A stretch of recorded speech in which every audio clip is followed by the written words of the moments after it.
ఆంధ్రప్రదేశ్ ఖజానా మరియు ఖాతాల విభాగం అంటే ట్రెజరీ అండ్ అకౌంట్స్ డిపార్ట్మెంట్ పెన్షనర్ల టీఆర్ బకాయిల చెల్లింపులకు సంబంధించి మే 11, 2026న కీలక మార్గదర్శకాలను విడుదల చేసింది.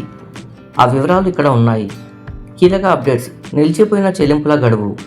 బ్యాంక్ ఖాతాలు మూసివేయడం లేదా ఇతర సాంకేతిక కారణాల వల్ల పేమెంట్ ఫెయిల్ అయితే ఆ వివరాలు సబ్ ట్రెజరీ లాగిన్లో 90 రోజులు మాత్రమే ఉంటాయి. ఆ తర్వాత అవి ల్యాప్స్డ్ ఫెయిల్డ్ పేమెంట్స్ విభాగానికి మారుతాయి. అటువంటప్పుడు సంబంధిత డీడీఓను సంప్రదించి తిరిగి ప్రాసెస్ చేయించుకోవాలి.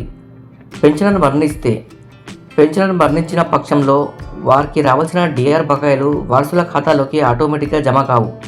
దీనికోసం ఎల్టీఏ లైఫ్ టైమ్ ఎరియర్స్ పద్ధతిలో వారసులు మరణ ధృవీకరణ పత్రంతో దరఖాస్తు చేసుకోవడం తప్పనిసరి.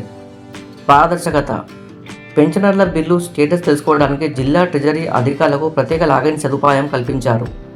దీని ద్వారా బిల్లులు తయారయ్యాయా లేదా అనేది తెలుసుకోవచ్చు.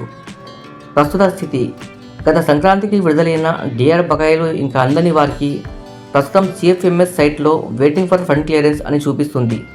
ప్రభుత్వం నుండి నిధులు విడుదలైన వెంటనే ఈ సొమ్ము నేరుగా ఖాతాల్లో జమ అవుతుంది.